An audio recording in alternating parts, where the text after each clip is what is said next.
with the capital Port-au-Prince largely controlled by criminal gangs.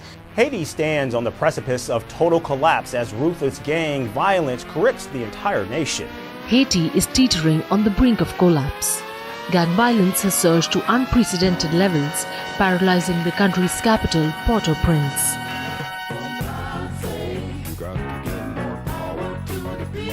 The gangs are taking over Haiti, town by town by town.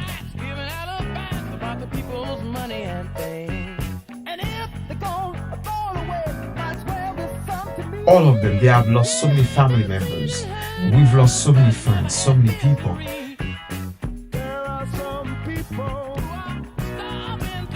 The question is, America, have we ignored and avoided the situation in Haiti for too long?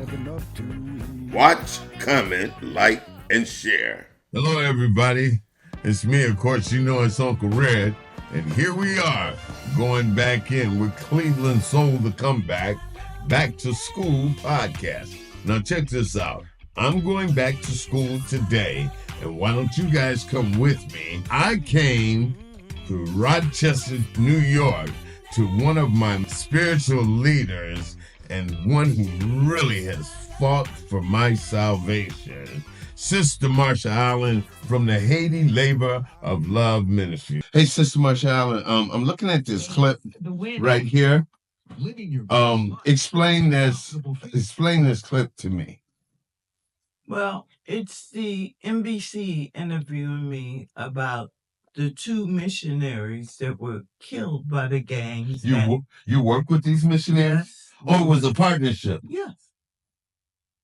Okay. You know, so they were a young couple, and the director, who is Haitian. So the two Americans and the director, they were killed by the gangs. By the gangs? Yes. Why? Why would you kill a missionary? And no reason, no rhyme, no reason. Just so these violent. gangs are just that violent? Just that violent. Okay. Just that violent. So now you have 25 people that are stuck over in Haiti? That's right. Explain that. What's going on with that? There are 25 medical people we've been working with since 2010 when the earthquake first happened. Okay, and you went right over there. That's when you left Ghana, had to go to Haiti, but you had to go Ghana, New York, and then to Haiti, because there's no direct flight. 255 will die in 35 seconds. 35 seconds. That's how bad that earthquake was.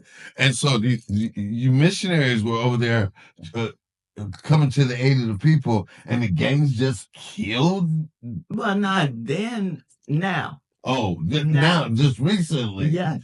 Oh, wow. So the Haitians have really been traumatized. That's right. Since they got their independence and beat Napoleon, it's been one trauma after another, but they keep holding on because they rather be free and going through what they're going through than to be slaves. Wow. So they'd rather have somebody's foot on their neck and be free rather than have their entire bodies chained and be slaves. Yeah. The gangs are taking over Haiti. Town by town by town. But what do you think is their end goal? Like anarchy? Like what's the end goal? They are disrupting the government and they plan to reign. They plan to rule over the people as gangs. And do you think what do you think is like the spiritual undertone going on? Because there's definitely some spiritual. It's demonic. With it. Yeah, it's demonic. Yeah. They took a baby from a mother and just threw it in the fire. Now to Haiti, one of the poorest countries on earth, with the capital Port-au-Prince largely controlled by criminal gangs. And then this. A human body burning in the middle of the street. Yeah. You know, it doesn't make sense. What really moved in your heart to give you that courage to go over to Haiti to even confront like the darkness amidst everything that was going on? Because of Jesus, you know, that The dark powers can only reign if there's no light, and somebody got to show up for the light. Sister Marsha Allen, who is this gentleman? That's Dr. Joseph B. Prosper. He's from Haiti, and he came to the United States with the Haiti Labor Love to help us with COVID when we were short on doctors. Oh, so he actually came to the vineyard here. Yes, with 6 additional doctors. Oh my, okay. Yeah, he was just the spokesperson speaking on behalf of the 6th doctor. Okay. So how did you house them? How many houses you got? 5 houses. 5 houses. Mm-hmm. So you actually housed the homeless in the 5 houses? This is for COVID and the 5 the doctors that came over for COVID. Oh, this is girl, you so busy because you hang Sister Marsha Allen. You housed the homeless and you housed the doctors and the medical staff that came over from Haiti. Right. Oh, girl, you bad. And the homeless was housed on the 4 motorhomes. Oh my goodness. Yeah. and then you put those in the motorhomes. Yeah. And the motorhome and the greenhouse and the gazebo. Oh my goodness. And you know, and the motorhomes have bathrooms. Yeah. Ladies and gentlemen, they got dinette areas, they got beds in the motorhomes, televisions in the motorhome, you know, all the comforts of home. And for a person that's sleeping on the street in below zero weather on the ground or up under a tree or under a bridge, whoo, that must have been paradise for them. Yeah. Okay. And they're empty because now we can't get the 25 people here. Oh my goodness. Yeah, because now, once again, that's because of the parole something? Humanitarian parole. It is a program for 4 nations that give a reprieve in violent countries for 2 years where they could come to the United States. And Donald Trump stopped it in February. Now, why do they call it the parole? That sounds like something for criminals. But these are actually upstanding citizens. Yeah, yeah. Hi, well, I'm Dr. Joseph Prosper, and I oversee the medical aspects. I'm a physician, and I do a lot of telemedicine. And when we travel, we go to Haiti a lot, and also go to West Africa a lot, but mostly Haiti. So when we go over there, we do clinics. We do mobile clinics in different areas. We do telemedicine. We teach telemedicine, and we also advise people here in Rochester in their health and well-being. So I have a staff of 25 people that works with me. We collaborate. They are part of our team, of a medical team in Haiti. And these are doctors and nurses. And we have 1 dentist and 2 physical therapists. We're a group of 25.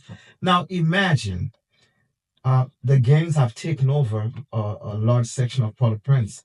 Some of them had to leave their place of work, the hospitals, the clinic, because the gangs took over. And they had to hurry up and just leave that place and call their family. The gangs actually have that kind of power? Oh, they do. They do. What about the police? The police don't sometimes don't have the power to confront them. How can the police not? For whatever reason, because I can't explain all of it. But imagine, these are medical professionals who went to school and been trained for years and for years. And there are various times they had to sleep out on the street, out in a gas station, like I shared a few times, and sometimes in the police station because their place of residence where they live were taken over by the gangs. But don't somebody come arrest the gangs? It's a lot of them. Oh, it's a lot of them, and they have bigger guns than the police. Oh my God! That's what we're facing. Okay. Matter of fact, they are vetted extensively in terms of coming to the United States. Okay. So you think Uncle parts is the language that they're using to Yes, I do. Very brilliant. That's exactly what I was thinking, Samuel, is that they're using that language of parole, whatever. It sounds so negative. So it's like, so in the news, I know for me, people who I know who is on parole, they committed a criminal act. So what's happening is they're even using the language to stop the society in large from wanting to even get involved. See, if they had a name that Sanctuary for the Innocent, which is what it is, the entire American society would get behind it and support it, but they named it Parole. No, humanitarian.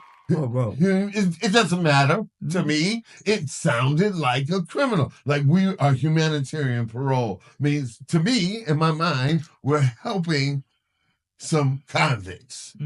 So I think it was the language 100%. Understanding, ladies and gentlemen, that humanitarian parole means sanctuary for the innocent. Yeah.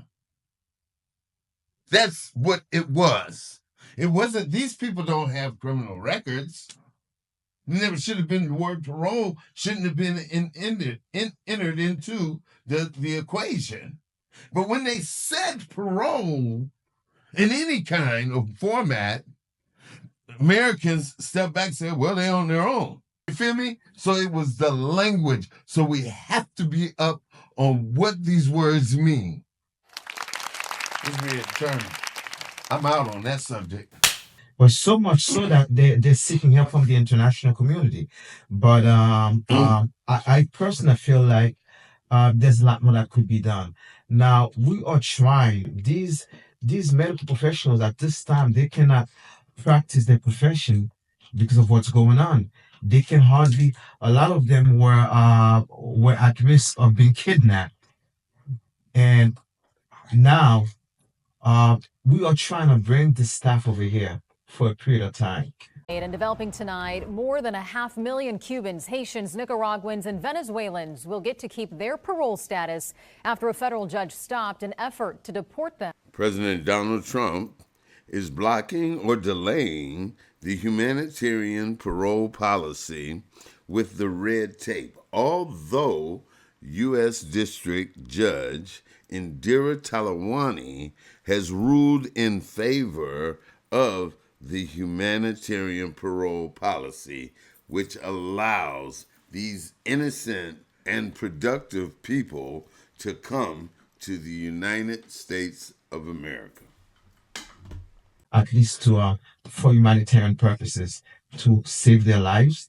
And they can also be very helpful to the community as medical professionals. And that's where we're at right now. So they're living day to day, a lot of them, I know 2 of them who've gone completely broke because all their earnings have gone away because they had to start all over, get a new house, move to a different place, and not working for a year or 2. And these are the circumstances that they're facing. Unfortunately, my medical staff, they can't even leave Port-au-Prince because the gang, they circle the town, right? You can't even leave Port-au-Prince. That's the situation. You mean they took the town like a militia would, or a military army would, which is the division, right? Yes, and which is the reason why there are no flights to Haiti. There's no flights to Haiti. Not at this point. It's been since what? Since I think it was the last flight they had to Haiti, to Port-au-Prince. That was, I think, back in October 2024, if I'm not mistaken. October, November. So for me to go to Haiti, I go to Dominican Republic because it's one island and cross over the border. So that's how it is. Just 2 days ago, I was sharing with Sister Gentia, one of my nurses. She was completely out of it because her cousin got shot. Crossfire with between the gangs and the cops, and he didn't make it.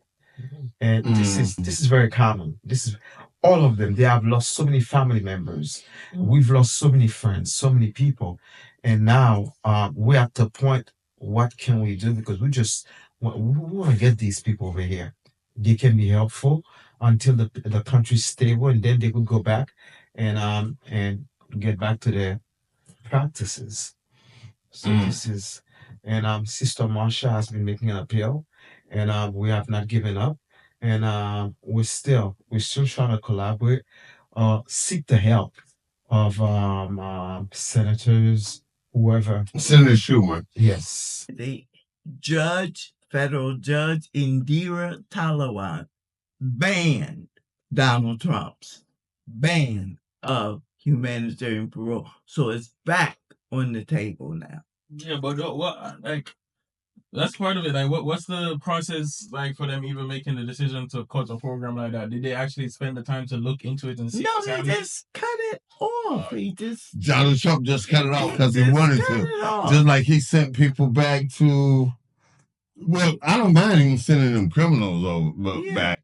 You understand? Yeah, but the innocent guy that he said, wait a minute, I'm not a member of the gang. The guy's gay. He's gay. He's feminine. He's soft. Ain't no gang got him in there. The gangs I know, they are not rolling with that. Now, maybe this gang is, but I doubt it because they're one of the most vicious gangs on the planet. Yeah. André Hernandez Romero was among the 238 Venezuelans deported without court hearings under the Alien Enemies Act to an infamous mega prison in El Salvador. 60 Minutes identified Hernandez in these photos taken by an American journalist. Records filed in court by his attorneys show that he had no known criminal record when he entered the U.S. last year to seek asylum. The White House did not respond to our request for comment. We found no indication of gang activity on his socials. You see what I'm saying? So, in other words, like, this dude was innocent and they had no process to bring him back. They even said that they made a mistake, but they ain't bring him back. Now, the Haitians are going through that type of treatment time and time again, over and over and over and over, that an outside entity of first responders has to fly over there to help them. That should have been the Red Cross or FEMA or one of those organizations. You understand? She beat them over there. I'm telling you, contribute to Haiti, a labor of love, the global church ministries. I'm telling you, America. I'm telling you, my listeners. I'm not faking. So now these will be used for mobile clinic and telemedicine, okay? Where we will go door to door, the people who don't have insurance, the poor support.